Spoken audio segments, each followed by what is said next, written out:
Halo semua. Di video saya yang sebelumnya, minggu lalu, saya akan cerita tentang titik balik dalam hidup saya, yaitu sekitar 12 tahun yang lalu, ketika saya memutuskan untuk pindah rumah. Jadi saya memutuskan untuk kontrak rumah sendiri. Dan dari situlah semuanya itu jadi berubah, shifting, dan akhirnya menjadi jauh lebih baik. Tapi kalau mau jujur sebenarnya, pindah rumah itu kan cuma perubahan suasana ya. Dan sebenarnya nggak akan ada efeknya apa-apa kalau tidak diikuti oleh perubahan mindset dan perubahan kebiasaan.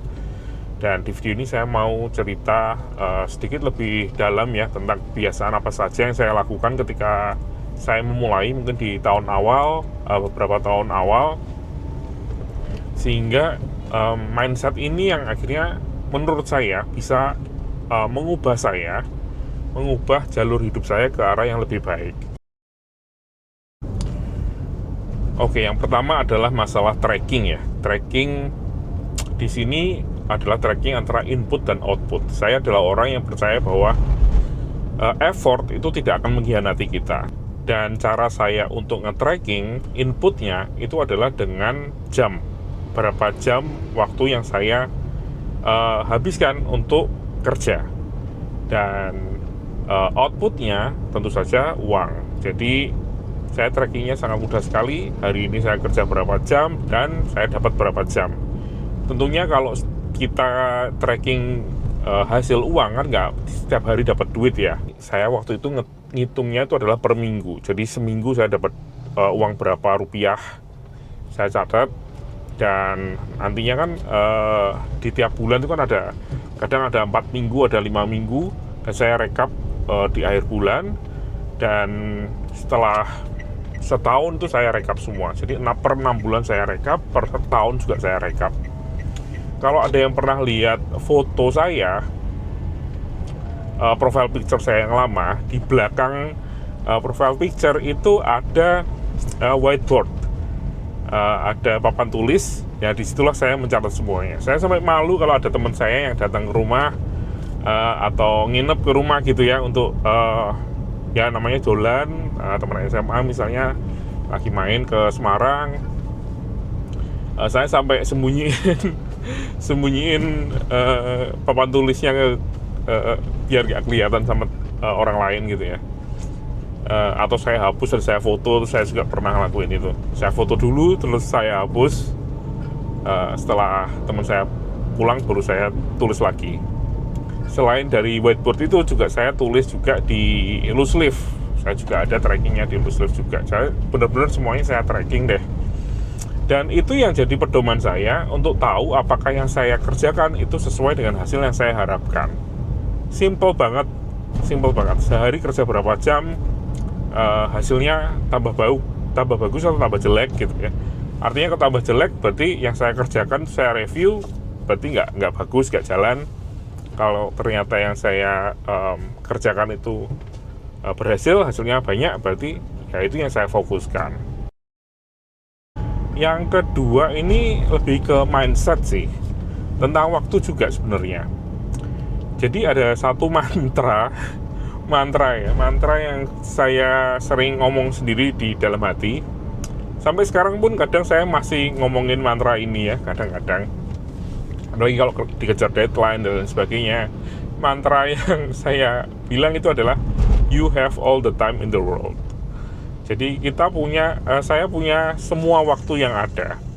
Saya nggak tahu kata-kata ini tepat atau tidak dan efeknya akan sama atau tidak ke orang lain. Jadi pada prinsipnya saya lihat itu kan banyak sekali orang-orang yang sudah sukses lah. Misalnya kita lihat kayak Mark Zuckerberg atau siapa, Elon Musk gitu ya, atau orang-orang yang sudah sukses lah. Mereka itu kan sudah sangat kaya dan sudah nggak perlu kerja lagi. Mereka punya semua waktu yang ada di dunia. Tapi ngapain sih mereka masih kerja di perusahaannya gitu? Karena mereka punya semua waktu yang ada di dunia. Pernah nonton Free Run nggak? Free Run itu ceritanya, ini anime manga sebenarnya. Saya suka banget film itu.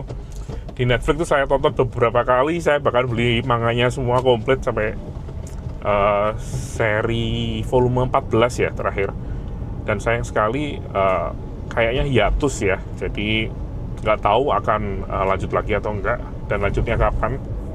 Tapi di Frieren ini itu elfnya itu kan hidup bisa dibilang selamanya, dia sudah hidup ratusan tahun, bahkan ribuan tahun, dan yang dia kerjakan setiap hari itu adalah dia pergi jalan-jalan ke desa-desa, berpetualang untuk mencari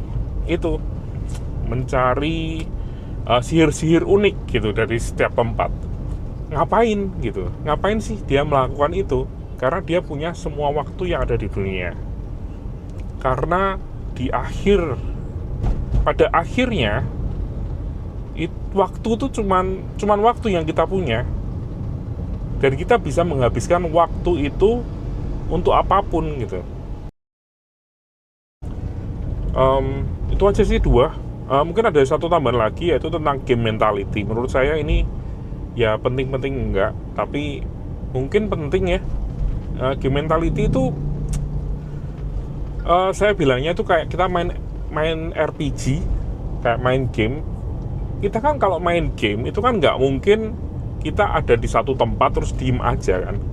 Nggak mungkin kita nggak ngapa-ngapain, entah kita melakukan side quest atau kita bertani di ladang atau kita nambah skill atau apapun itu, pasti kita kan melakukan sesuatu untuk nambah sesuatu dari karakternya kita, entah experience, entah power, entah speed, magic dan lain sebagainya. Itu kan kita harus gerak terus gitu loh.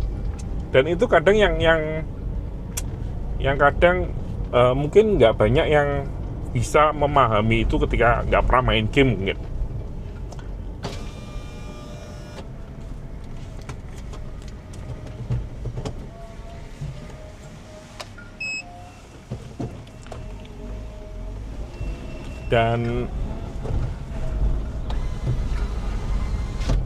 Dan ketika kita main game itu kan, ketika kita nggak ada progres sama sekali kan, kita pasti melakukan sesuatu yang lebih ada progresnya. Misalnya kita ke jalan yang A, tapi ternyata itu ya musuh yang kecil-kecil, terus experience-nya kita nggak nambah-nambah, nambahnya sedikit sekali, powernya kita nggak naik-naik.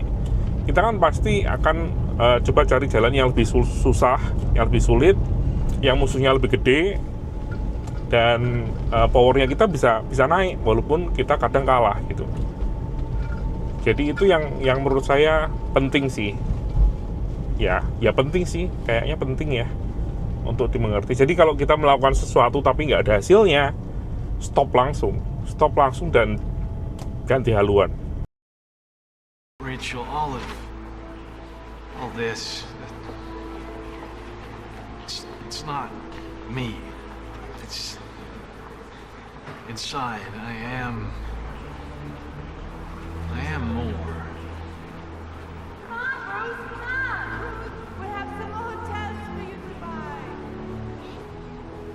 Bruce, deep down you may still be that same bright kid you used to be. But it's not who you are underneath. It's what you do that defines you.